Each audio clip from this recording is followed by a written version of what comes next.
Ito sa totoong sakit ni Pangulong Marcos Jr. dahil ang sabi ng Pangulo, diverculitis.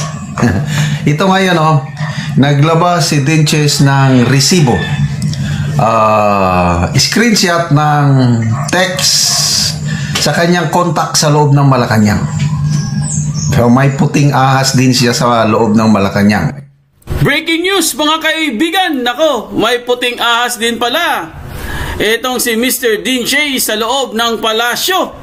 At eto na nga, bistado na po mga kaibigan ang pagsisinungaling na naman. Maaring maling impormasyon na naman po ang pinapakalat ni Auntie Claire at syempre pagtatakip na naman po mga kaibigan dahil ito po, naglabas na po ng resibo. Naglabas na po ng ebidensya itong si Mr. Dean Chase ng LA. Ito po mga kaibigan, talagang galing po ito sa conversation. Galing po ito sa isang text message. Ipapakita ko po sa inyo mga kaibigan para malaman po natin kung ano ba talagang nangyari dito kay Bangag. Kaya pala ang bilis nila mag-reveal, ang bilis nilang lumabas at sinabi kaagad nila kung anong nangyari kay Bangag. Samantalang, hindi naman gawain nila yon. Kaya marami pong nagulat at marami po talagang nagtaka bakit bigla-bigla po silang nagsasalita. Yung mga nakaraang mga nangyari or mga incident patungkol sa health ni Bangag ay hindi naman nila sinasabi. Nililihim lang po nila hanggat nalalaman na lang po ng mga media o kaya mga vlogger. Pero this time mga kaibigan, kakaiba po ang kanilang ginawa. Talagang sinabi agad. Wala pong dalawang isip mga kaibigan, hindi po umabot ng 24 oras. Talagang sinabi na kaagad anong nangyari kay Bangag. Yun na nga, sinugod sa ospital at meron daw sakit mga kaibigan. Pero, ang problema guys, meron pong puting ahas si Mr. Dean Chase. Kasi kahapon po mga kaibigan, sumagot din kaagad. Nagbigay din kaagad ng pahayag si Bangag at lumabas kaagad siya sa media. O, di ba? Ang bilis. Wala na pong paligoy-ligoy. At ang sinabi niya mga kaibigan, huwag kayong mag-alala. This is not a life-threatening. Wow, galing. Meron ako, sabi niya, ito to be exact sabi niya, meron akong diverticulitis. So, okay, yan ang sakit niya. Sabi niya, huwag kayong mag-alala. Okay naman ako. This is not a life-threatening issue. Sige, tama ang sinabi mo. Pero mga kaibigan, ito ang kanyang pagkakamali guys. Dahil meron pong nag-feed at meron pong nagbigay ng matinding screenshot o kaya yung sinasabi nating text messages na galing mismo kung hindi ako nagkakamali, galing mismo po ito sa contact niya or puting ahas niya at doon po ito sa St. Luke's mga kaibigan. Nako, huling-huli guys. Huling-huli talaga mga kaibigan. Booking na booking. Pero bakit sinabi niyang diverticulitis? So, dahil po mga kaibigan, sinearch po ng mga medical expert. Alam nyo ba guys kung ano itong diverticulitis na sakit?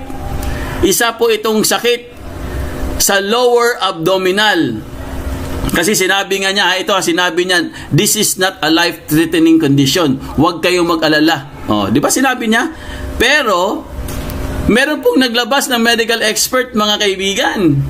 Mamaya ipapakita ko sa inyo babasahin po natin kung ano ba itong sinasabi niyang wala daw problema, hindi daw ito malaking issue.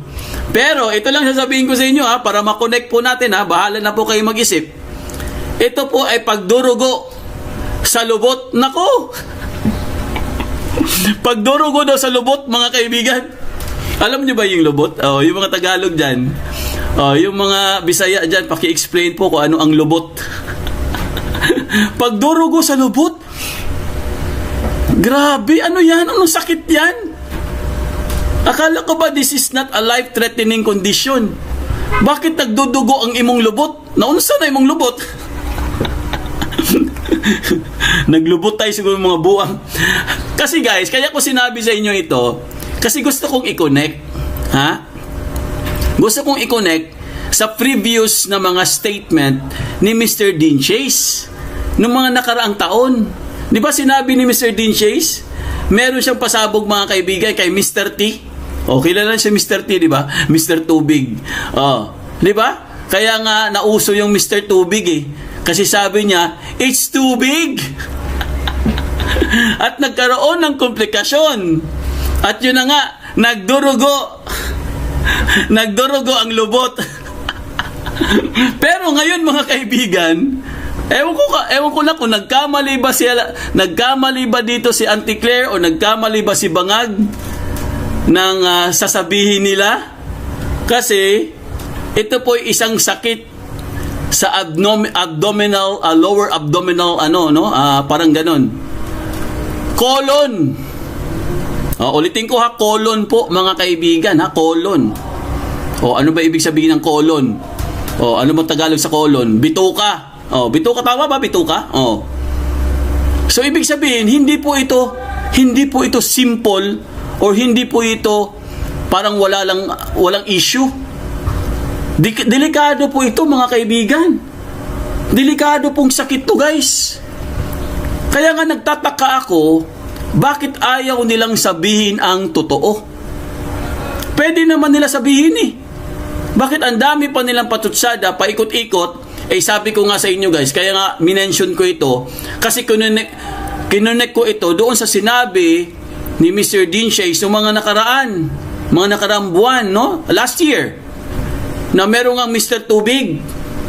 At yun na nga, tinitira sila sa likod. So, nakonect ko tuloy. Nagawan ko tuloy ng connection. Kasi nga, ang sinabi ng expert ay nagdurugo ang lubot. Aray ko, ang sakit naman ng lubot. Ano ba yan? So mamaya pag-usapan po natin para maintindihan po natin nga, ipapakita ko sa inyong sa expert. At syempre mga kaibigan, alamin din natin yung puting ahas ni Mr. Dean Chase. Kasi hindi po ito simple issue. Tandaan nyo, ito po ay malubha mga kaibigan. Kasi pagdurugo na po ito. Ha? Nilubot tayo siguro mga buang ba? Oy, ano daw yung lubot? Kayo na bahala. Kasi ito yung karugtong kahapon eh. 'Di ba? Meron po tayo kahapon, guys, kay Mr. Dean Chase. Ito yung karugtong. Sumagot kaagad mga kaibigan. Nagbigay kaagad ng statement or sa kanyang nag-post kaagad si Mr. Dean Chase sa kanyang Facebook page ng resback. Dahil sinabi ko nga sa inyo guys, kahapon po, marami pong naguluhan. Di ba?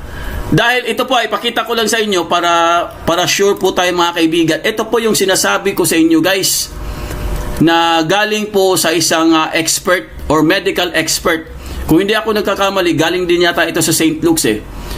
Kasi nga, mukhang may nagsisinungaling. Okay, ulitin ko ha. Mukhang mayroon pong nagsisinungaling at nagpapakalat ng maling impormasyon. Ito, para lang po maklaro natin. Okay? Para makonect po natin mga kaibigan sa statement ni Mr. Dean Chase. Ito po, ipakita lang po natin. Wait lang ha, ayusin po natin mga kaibigan. I-ano ko lang sa inyo, i-flash ko lang dito para at least pwede nyo rin i-research kung gusto nyo. Okay? Ito po mga kaibigan, January 23. Fresh na fresh po ito mga kaibigan ha. Galing po ito sa isang expert. Basahin nyo mga kaibigan. Lakihan natin ha. Ayan. Kung babasahin po natin dito, ang nakalagay po dito guys, once again ha, galing po ito sa isang medical expert. Okay? Babasahin ko muna tapos i-explain natin. Alright? Ang nakalagay dito, pamamaga ng bituka dahil sa diverticulitis. Maari umanong mauwi sa pagdurugo ng wet packs. Alam nyo na ibig sabihin ng lubot ha? Ha? Alam nyo na ibig sabihin ng lubot. Yung mga hindi nakaintindi kung anong ibig sabihin ng lubot. Okay? So kung babasahin po natin dito, para lang po makompleto yung narrative natin, no? O yung context natin. Matapos kumpirmahin ni Pangulong Ferdinand Marcos Jr. na siya ay may diverticulitis, ipinaliwanag ng mga doktor na ang naturang kondisyon ay pamamaga ng bituka na sa ilang kaso ay maaring mauwi sa pagdurugo sa wetpacks kung hindi agad nababantayan. So ibig sabihin guys, kaya nga sinabi ko sa inyo, kaya inuna ko ito, kasi nga sinabi nila na wag daw mag-alala dahil this is not a life-threatening condition.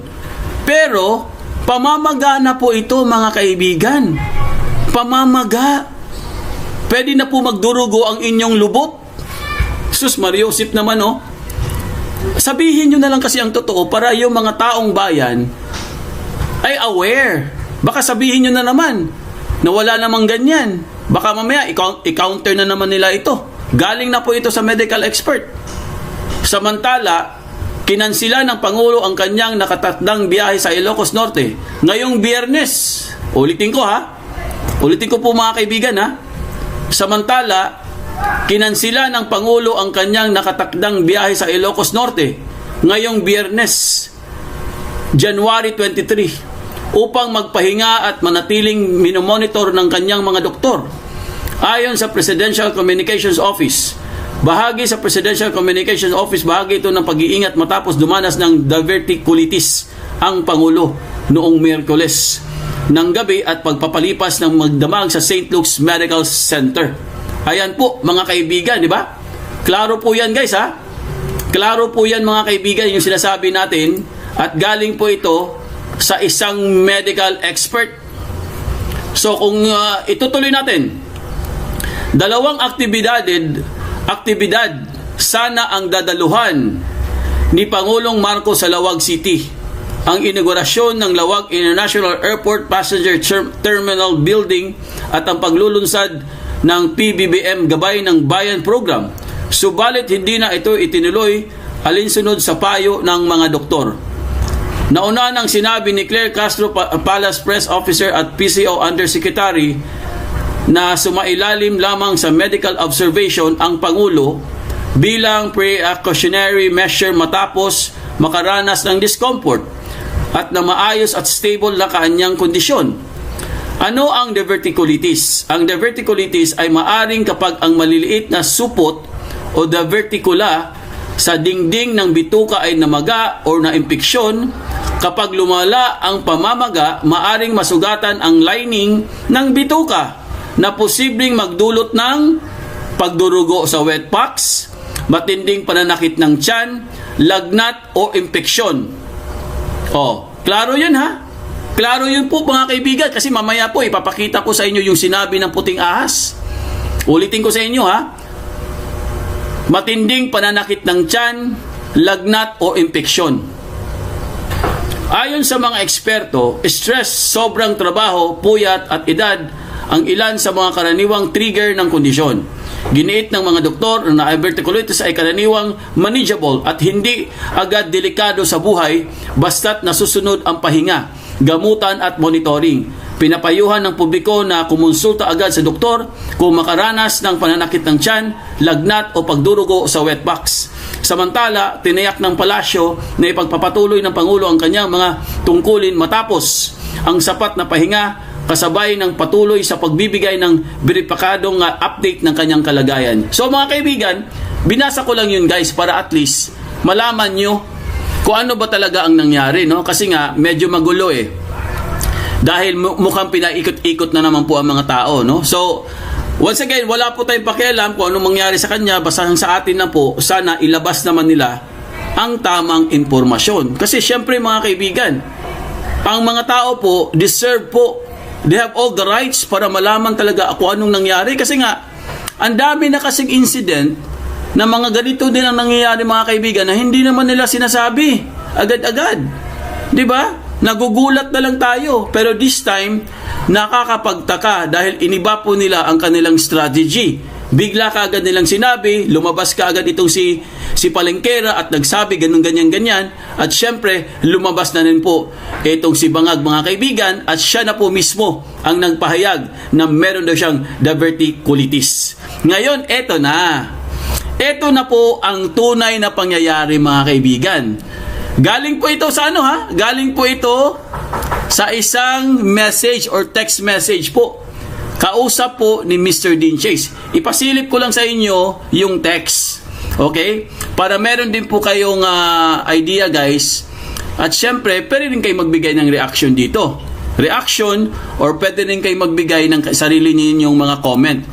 Kasi po mga kaibigan, babalikan po natin ang nakaraan last year. Okay? Ipakita ko muna sa inyo yung text. Ayan po ang text messages mga kaibigan na galing po ito. Naku, grabe. Alam mo, sa totoo lang basahin nyo guys, basahin nyo kung saan galing po itong text message. Nakita nyo ba mga kaibigan? Nakita nyo ba kung saan galing itong text message? May nakalagay po dito Malacanang.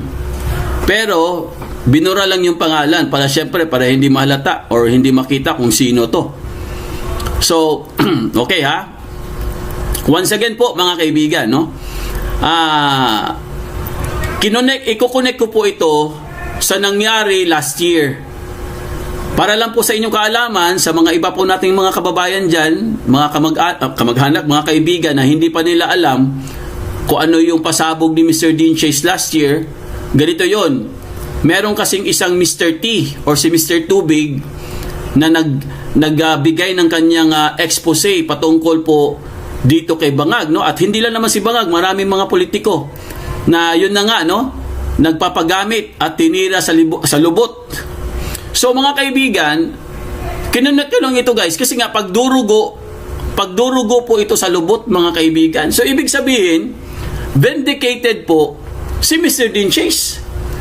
Tama talaga yung mga statement niya o tama yung mga expose ni Mr. T. Kasi po, yung mga nakaraan, ganun din ang nangyari mga kaibigan. Meron ding pagdurugo at meron ding komplikasyon. So, ibig sabihin, connected po ito guys. Kaya nga sinabi ko sa inyo sa intro, baka kako nagkamali sila or baka nakalimutan siguro ni Bangag na may nangyari sa kanya doon kay Mr. T. Kasi nga, hindi nila alam mga kaibigan or baka, ewan ko lang kung alam ba nila kung anong ibig sabihin ng diverticulitis ha? Ibig sabihin, kasi may mga expert din sila ng mga doktor eh. Pero pag binasa po natin mga kaibigan kung anong ibig sabihin ng diverticulitis, pagdurugo at komplikasyon po mga kaibigan sa lining ng bituka. Nako. Mukhang tugma po yung dalawa mga kaibigan ha? Di ba? Sa tingin nyo guys, tama po yung analysis natin? Kasi nga may nangyari na doon kay Mr. T, tapos ito naman, pagdurugo din. Parang vindicated po si Mr. Dean Chase. Ngayon, ito po ang sinabi sa text message. Ito na po, putahan na po natin itong current issue. Ang nakalagay dito, sabi po dito ni Mr. Dean Chase, namatay na ba? Or mamamatay na ba? Ito po ang sagot. We still don't know Sir Dean. But everyone in the wing started panicking po. Kasi he was clutching his chest. Akala namin cardiac arrest. Okay, klaro po yan mga kaibigan ha. Klaro po ang sinabi dito sa text. Clutching his chest. Parang hindi makahinga. Akala namin cardiac arrest na. So, nakita nyo na mga kaibigan, ang pagkakaiba. Kaya sinabi ko na mukhang may nagsisinungaling. Di ba? Kaya sinabi ko sa inyo may nagsisinungaling eh. Kasi ang sinabi dito sa text message, clutching his chest. At akala daw nila cardiac arrest. Kasi po, ang sinabing sakit niya ay sakit sa lower abdomen or abdominal pain. Meron bang nalipat na ba yung chest sa tiyan? Oh, ano ba talagang katotohanan? Kasi ang sinabi dito sa text message mga kaibigan, akala namin cardiac arrest. Oh, so hindi totoo siguro. Malamang sa malamang, hindi natin alam kung anong totoo. Totoo ba yung diverticulitis or ito po yung nag-text dito mga kaibigan? Kasi ito po, ituloy natin. Ito po ang sinabi. So what was it? Sabi ni Mr. Dean Chase, sayang siya. sayang si natuluyan, parang gano'n, no, sinabi niya. Ito naman ang sagot. According po sa findings, sir, sabi ha, ulitin natin ha, according po sa findings, sir, AFIB po, atrial fibrillation, no? Parang gano'n eh. Atrial fibrillation, arrhythmia, due to chronic insomnia. Yan, galing po ito sa text message ha, hindi po ito gawa-gawa lang guys.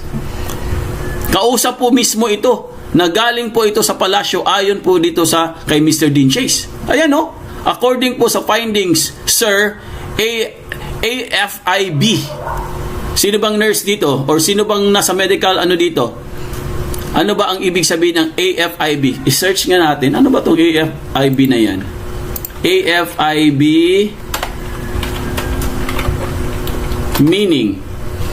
Ayun, atrial fibrillation pala is the most common type of irregular heartbeat or arrhythmia where the heart's upper chambers beat chronically and rapidly, making it harder to pump blood effectively, which increases stroke risk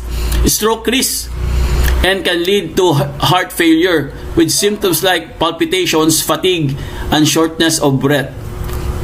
So mga kaibigan, medyo talagang may nagsisinungaling.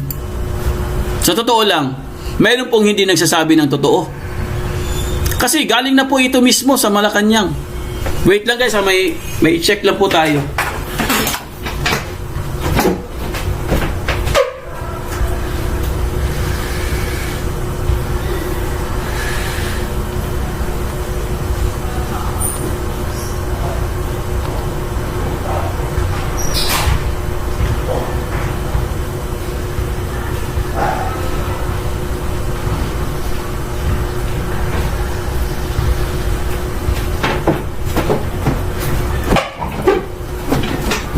Alright, balik na po tayo guys. Nakapasok yung aso. Oh, ayan oh. So tuloy natin mga kaibigan. Ito po, ibasahin po natin. Ang sinabi po dito ni Mr. Dean Chase, insomnia, natatawa ako sa insomnia. Sabihin nila di makatulog kasi bangag. Ulitin ko ha, sabi ni Mr. Dean Chase.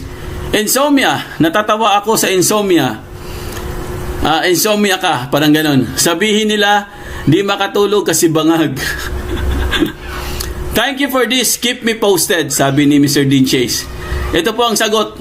No problem sir, as always. Don't hesitate to reach out and thank you for the things that you do.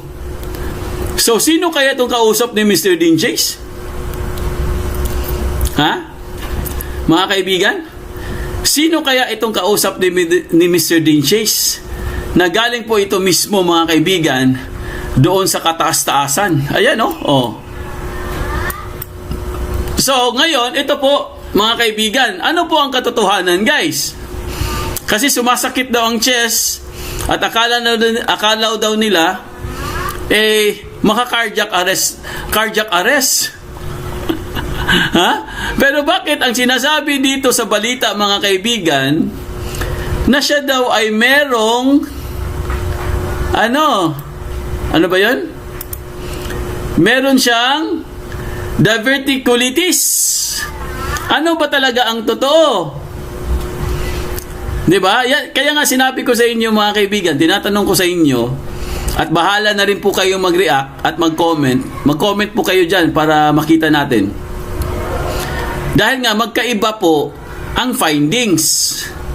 Although hindi naman natin talaga, syempre, kailangan pa natin i-confirm yung kay Mr. Dean Chase kasi hindi natin alam kung sinong kausap niya di ba? Pero ang sa akin lang po guys, kung ako po ang tatanungin ninyo, meron talaga silang tinatago dito. Kasi tugma din Sige, sabihin natin na ito ha, ipagpalagay po natin mga kaibigan na itong sinasabi po ni Bangag na meron daw siyang diverticulitis. O sige, baka mamaya hindi naman ito diverticulitis. Baka totoo nga ang sinabi ni Mr. Dean Chase kay Mr. T, yung pasabog ni Mr. T, na tinamaan po siya doon sa lubot. Kaya po nagkaroon po ng pagdurugo. 'Di ba? So pareho lang Pareho lang po ang pareho lang po ang mga Yung expose ni Mr. Dean Chase, talagang na-justify po dito. Dahil sinabi niya na mayroon siyang diverticulitis. Ang sinabi naman ng medical expert, ito daw ay isang pagdurugo sa lubot. Nako, Diyos ko po, Ginoo, giatay ko dasay. Ano ba talaga? Ha? So mga kaibigan, sa atin po mga analysis guys, saan kayo doon? Ano pong paniniwalaan nyo mga kaibigan? Itong pasabog po ni Bangag na siya ay meron daw diverticulitis, or yung sa pasabog po mga kaibigan ni Mr. Dean Chase at kausap niya ang puting ahas niya doon mismo sa loob ng palasyo. Bahala na kayo. Bahala na kayo mag-ano niyan. Bahala na po kayo magbigay din ng mga sarili ninyong mga kuro-kuro, no? Or kasi ano to no? Siyempre mga kaibigan, kailangan natin tingnan both sides Kaya nga infection na po talaga ito mga kaibigan, di ba? Tama po kayo, Jerome at Rebecca. Malamang sa malamang. Di ba? Malamang sa malamang meron talagang something dito kasi nga, ulitin ko alam ko pa, ulit ko na sinasabi to. Kasi nga mga kaibigan, nagulat po tayong lahat dahil sa pangyayari kahapon. Bigla po nilang itong in-announce na walang paatubili, walang hesitation. Bigla-bigla na lang nilang in-announce mga kaibigan ang pangyayari patungkol po sa health issue ni Bangag. Sabi ko nga sa inyo, hindi naman nila ito gawain. Kasi mahilig sila magtago ng kanilang sariling mga baho. Pero sumisingaw din naman. 'Di ba? Kaya po ako guys, na curious po ako, no? Bilang isang citizen po, bilang isang Pilipino at syempre isang vlogger, na curious din ako mga kaibigan. Dahil syempre guys, mahilig din tayo mag conspiracy theory, no? Gumagawa din tayo sa sarili natin mga teorya. Kung ano ba talaga ang dapat kung ano ba talaga ang nangyayari. Kung sino ba talaga dito ang totoo. Di ba? Ganun lang naman kasimple yan So, malamang sa malamang, may nakatago na naman po dito na sikreto. Nako. Kaya nga sabi ni Attorney Rowena Guanzon na-overdose na or nag-lock ang panga? Na-overdose na ba daw or nag-lock ang panga? Grabe talaga to si Attorney Rowena Guanzon. Di ba? Nabasa niyo ba yun guys? Saan ba yun Sabi niya ano ba yung sinabi niya? Ito. Sabi niya na-overdose na ba or nag-lock ang panga? Grabe talaga to si Attorney Rowena Guanzon.